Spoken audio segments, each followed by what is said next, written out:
This is the Apple Watch SE, and this is one of the most popular watches that I've ever unboxed. It has gotten over 250,000 views, and for good reason. This is a very popular watch option, and honestly, when it came out, I was shocked at how good the value was and how Apple, of all companies, made a watch that was this good for the price they were selling it at. So today, I've got the new 2022 Apple Watch SE. So the last one came out in 2020. It's been 2 years now, so the refresh cycle, so 3 years technically, 2020, 2021, yeah, so it's lasted for 2 years, and it was a very nice watch. So the upgrade this year is actually very minute, but I think something that is going to define the lineup for a very long time, because this is now the entry-level watch. So this is the cheapest watch you can get. It used to be the Series 3, which started at $199, but honestly, I really hope nobody ever bought that at $199. It was just not worth it. This was way better. So this is the the Apple Watch SE. Let me go ahead and unbox it. I got the 44mm version this time in the Starlight finish. So the Apple Watch SE this year comes in at $249 and $299 depending on the size you get. So this is the 44mm, so that comes in at $300. So when you open it up, you get the very nice and playful box there with the inside. Let me just show you guys what it looks like on the inside. A really nice, fun finish, just showing off a bunch of the band options and all three of the colors, which are Midnight, Starlight, and Silver. So honestly, all three of the color options were a little bit boring for me this time, given I didn't want to repeat Midnight because my Series 7 is a Midnight, and I didn't want to have another Midnight in my lineup. And I didn't really like the Silver, so I was stuck with Starlight. Even though I don't really like Starlight, I thought it would be the closest to the Gold from the last generation, so at least I would be able to compare what Gold has kind of transformed into over the years. So alongside that, I got the Succulent Sport Band, which is a very interesting color. It's a very light green. I don't know if I'm going to regret it or not, but at least seemed like an interesting choice, especially paired with the Starlight Apple Watch. So let me go ahead and flip this over. So no more plastic, no pull tabs. You just have these paper pull tabs. Pull one on this side and another one on this side. So they actually do have adhesive on them, so they won't just get torn up easily. These are sticky and do have adhesive on them. So let me go ahead and flip this over. Let's unbox this. And there we go. So this is the Apple Watch SE. That's weird. The paperwork is just a little bit torn out inside of it. Not torn out, just pulled out a little bit. So what do you get in here? Apple Watch and, a quick start guide right here. Regulatory information on that. And that's about it. Designed by Apple in California. The very usual setup. Then inside you've got a charger. I wonder if they've gone with the USB-C now. Yep.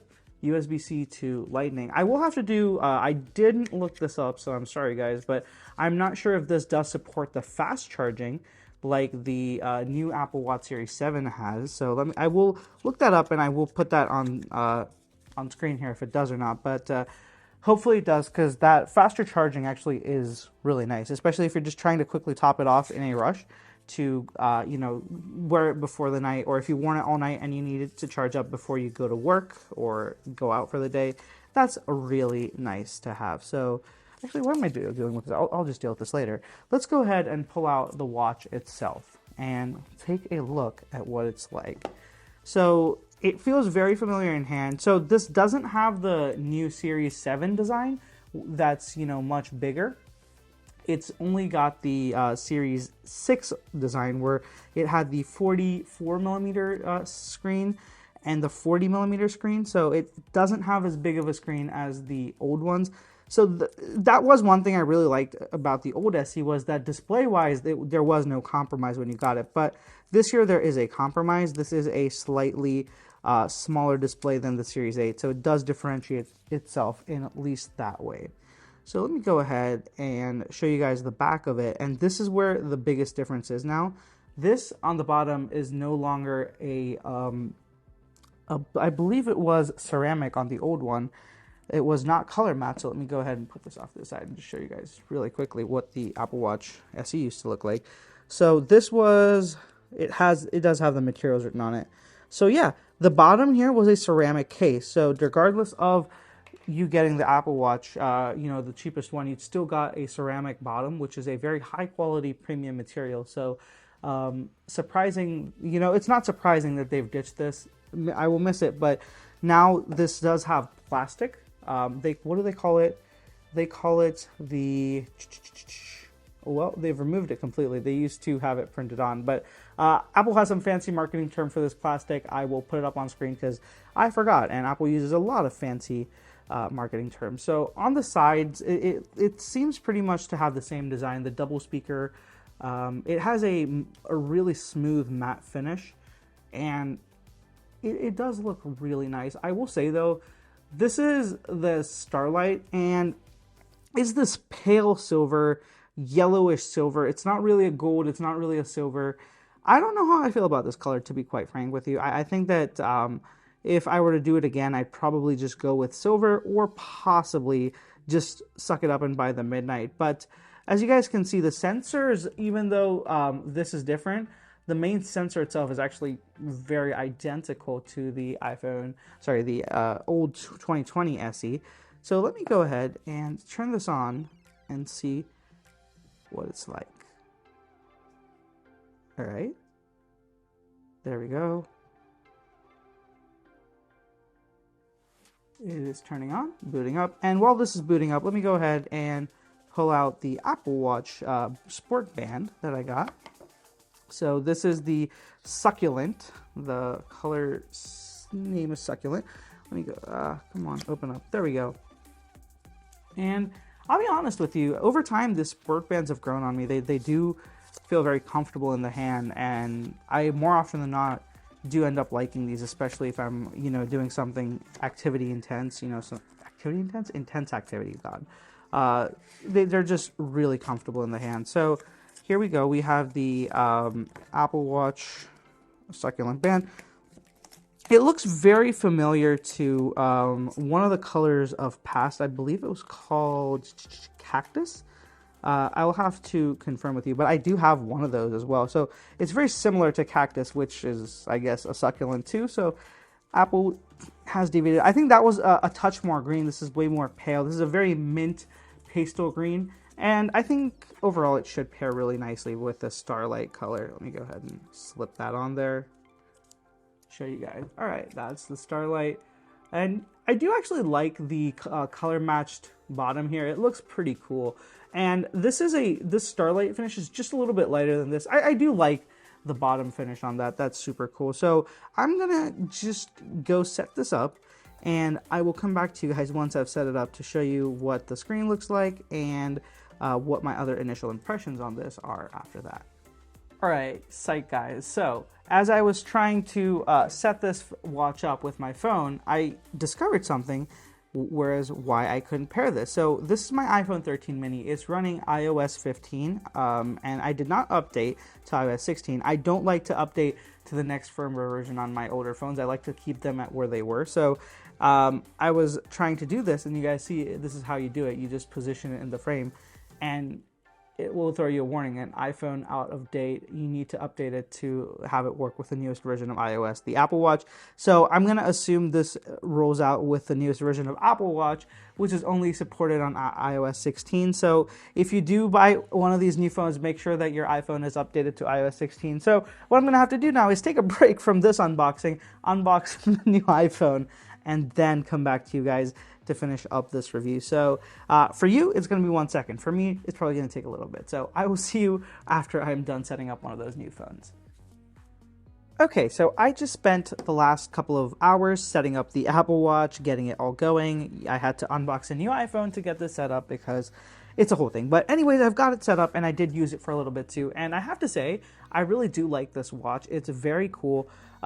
Given that it's just it's really just a quality of life update. There's no real changes to it, and the fact that it got cheaper really does make a great difference. I believe earlier in the video I said this cost $299 for the bigger version, but no, I was wrong. It's actually $279. It depends on the band option. If you just get the sport band like I did, that's like $279. You shouldn't expect to pay more than that. So At $280 for a fully featured watch, which is missing, yes, it is missing some of the health sensors. So it doesn't have the temperature sensor, the blood oxygen sensor, and the ECG. Now, you have to ask yourself how much you use those features.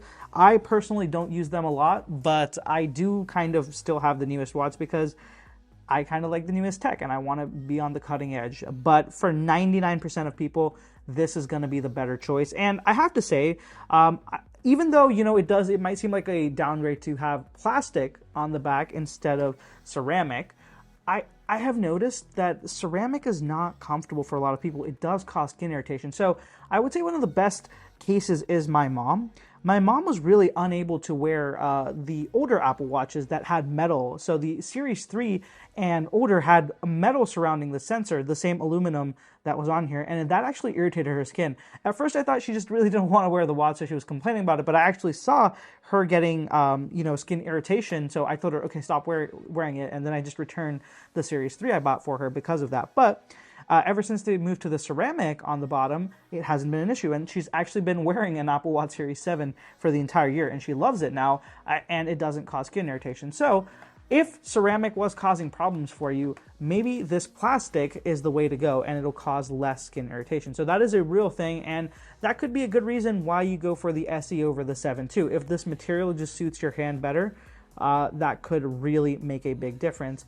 But otherwise, the only other hardware difference between the SE from 2020 and this one is gonna be that S8 processor. This has the S8 chip versus the S5 in this, so performance-wise, I really don't think you're gonna notice a difference. What you will notice is that this will probably get more updates and get more features as time goes on, just because that the watch will be able to support it. Now, I don't foresee Apple just discontinuing support for the old SE out of the blue, so if you have the old SE, no reason to jump up to the new one. I would say hold on to this. This is a really good watch, and it was really ahead of its time. So if you're in the market and you want an entry-level Apple Watch, I still think that the SE is a great option. Now, if you can't find a Series 7 for, say, I would want to say around close to $300, I would say, okay, maybe go for the Series 7 over this, but those don't usually last. Apple discontinued them, so it's just going to be remaining stock, because a lot of people do ask me, why don't I just get the 7 instead of the SE? And you absolutely can. It is a better product, no doubt, but the only thing is the cost difference really comes down to each individual person, because are you willing to justify the price jump for a few small features? And that is something I can't answer for you. For me, I'm willing to jump up to it, but are you willing to? That's going to be your question. So I think that this is an excellent product. I'm going to review it for a while, and I'm also going to make a buyer's guide very soon. But initial impressions, I'm very happy with this watch. If you have the old SE, don't upgrade. But if you have anything else and you're looking to upgrade, this is still a fantastic product. The display is great. It's the same one from the old one. So really, it is very, very similar. I really think that this is a good product. My review from this one stands. So if you want to check it out, be sure to check out the links down in the description below. I'll have them all linked there. And if you want to see more photos of this, I'll have them all on my social media. The handles will be right here on the screen, and of course, linked down in the description as well. Go check them out over there. If you want to check out this watch band, or these watch bands, I'll have them all linked in the description as well. Whenever you use those links, it really does help the channels, guys, so I really appreciate it. And if you haven't already, be sure to subscribe for more Apple Watch content. The Series 8 is coming soon as well. And just a lot more Apple content coming your way, so subscribe if you want to stay tuned to that. Thank you so much for watching, guys. I will catch you in the next one.